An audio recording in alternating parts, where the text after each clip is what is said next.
Giria Summer Sale. Buy any AC and get free 2 nights 3 days holiday package.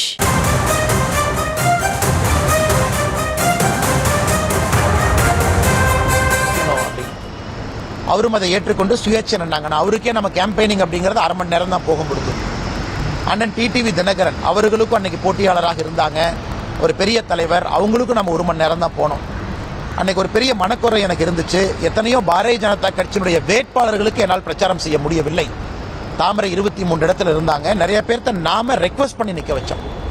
So அந்த மனக்குறை இந்த தேர்தலில் 2026 சட்டமன்ற தேர்தலில் தீர்க்க முடியும் என்கின்ற நம்பிக்கை. காலம் இருக்கிறது, காட்சிகள் மாறத்தான் போகுது, நிறைய தேர்தல் வரத்தான் போகுது. அன்னைக்கு நம்ம போட்டி போட்டுக்கலாம். அதனால் நம்மோடு அன்போடு இருக்கக்கூடிய மக்கள் எப்பொழுதும் அன்போடு தான் இருப்பாங்க.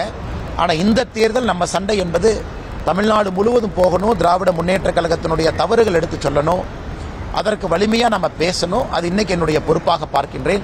நான் எதுக்கு சொல்கிறேன்னாங்க, கிளாரிஃபிகேஷனுக்காக சொல்கிறேன். ஏன்னா நிறைய பேர் பேக்ரவுண்ட் விஷயம் இல்லாமல் இப்படி அப்படின்னு தமிழ்நாடு கோர் கமிட்டியிலிருந்தே ஒரு பேர் மேலே போகல அப்படின்னா பாரதிய ஜனதா கட்சியினுடைய தலைமை எப்படி அவங்க சீட் கொடுப்பாங்க? அதே போல் நீங்கள் கட்சிக்கு மிக தெளிவாக நான் போட்டியிட விரும்பவில்லை, எனக்கு வேறு எந்த பொறுப்பு கொடுத்தாலும் செய்கிறேன்னு நம்ம சொல்லியிருக்கோம். கட்சி பிரச்சாரம் செய்யுன்னு சொல்லும் பொழுது கட்சியின் மீது நான் எப்படி தவற சொல்ல முடியும்? நேற்று பியூஷ் கோயல்ஜி அவர்கள் ஏர்போர்ட்டில் உங்களை சந்தித்ததாக கூட பார்க்குறேன். ஸோ நம்ம கோரிக்கையை ஏற்றுக்கிட்டு கட்சி செவிசாய்த்து அந்த மரியாதை கொடுத்ததற்காக நான் நன்றி அந்த நேரத்தில் தெரிவித்து கடமைப்பட்டிருக்கிறேன். நான் தேங்க்யூ. நிற்கணும் அப்படின்னு அவரும் அதை ஏற்றுக்கொண்டு சுயேட்சை நின்னாங்க. அவருக்கே நம்ம கேம்பெயினிங் அப்படிங்கிறது அரை மணி நேரம் தான் போக முடியும்.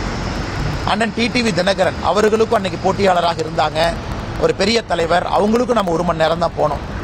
அன்னைக்கு ஒரு பெரிய மனக்குறை எனக்கு இருந்துச்சு. எத்தனையோ பாரதிய ஜனதா கட்சியினுடைய வேட்பாளர்களுக்கு என்னால் பிரச்சாரம் செய்ய முடியவில்லை. தாமரை 23 இடத்துல இருந்தாங்க. நிறைய பேர்த்த நாம ரெக்வஸ்ட் பண்ணி நிற்க வச்சோம். ஸோ அந்த மனக்குறை இந்த தேர்தலில் 2026 சட்டமன்ற தேர்தலில் தீர்க்க முடியும் என்கின்ற நம்பிக்கை. காலம் இருக்கிறது, காட்சிகள் மாறத்தான் போகுது, நிறைய தேர்தல் வரத்தான் போகுது. அன்னைக்கு நம்ம போட்டி போட்டுக்கலாம். அதனால் நம்மோடு அன்போடு இருக்கக்கூடிய மக்கள் எப்பொழுதும் அன்போடு தான் இருப்பாங்க. ஆனால் இந்த தேர்தல் நம்ம சண்டை என்பது தமிழ்நாடு முழுவதும் போகணும். திராவிட முன்னேற்ற கழகத்தினுடைய தவறுகள் எடுத்து சொல்லணும், அதற்கு வலிமையாக நம்ம பேசணும். அது இன்னைக்கு என்னுடைய பொறுப்பாக பார்க்கின்றேன். நான் எதுக்கு சொல்கிறேன்னாங்க, கிளாரிஃபிகேஷனுக்காக சொல்கிறேன். ஏன்னா நிறைய பேர் பேக்ரவுண்ட் விஷயம் இல்லாமல் இப்படி அப்படின்னு தமிழ்நாடு கோர் கமிட்டியிலிருந்தே ஒரு பேர் மேலே போகல அப்படின்னா பாரதிய ஜனதா கட்சியினுடைய தலைமை எப்படி அவங்க சீட் கொடுப்பாங்க? அதே போல் நீங்கள் கட்சிக்கு மிக தெளிவாக நான் போட்டியிட விரும்பவில்லை, எனக்கு வேறு எந்த பொறுப்பு கொடுத்தாலும் செய்கிறேன்னு நம்ம சொல்லியிருக்கோம். கட்சி பிரச்சாரம் செய்யுன்னு சொல்லும் பொழுது கட்சியின் மீது நான் எப்படி தவற சொல்ல முடியும்? நேற்று பியூஷ் கோயல்ஜி அவர்கள் ஏர்போர்ட்டில் உங்களை சந்தித்ததாக கூட பார்க்குறேன். ஸோ நம்ம கோரிக்கையை ஏற்றுக்கிட்டு கட்சி செவிசாய்த்து அந்த மரியாதை கொடுத்ததற்காக நான் நன்றி அந்த நேரத்தில் தெரிவித்து கடமைப்பட்டிருக்கிறேன். நான் தேங்க்யூ. நிற்கணும்.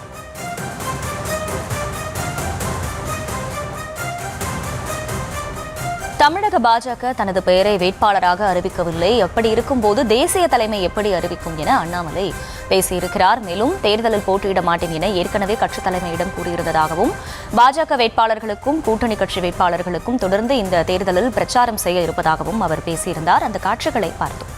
Giria Summer Sale. Buy any AC and get free 2 nights 3 days holiday package.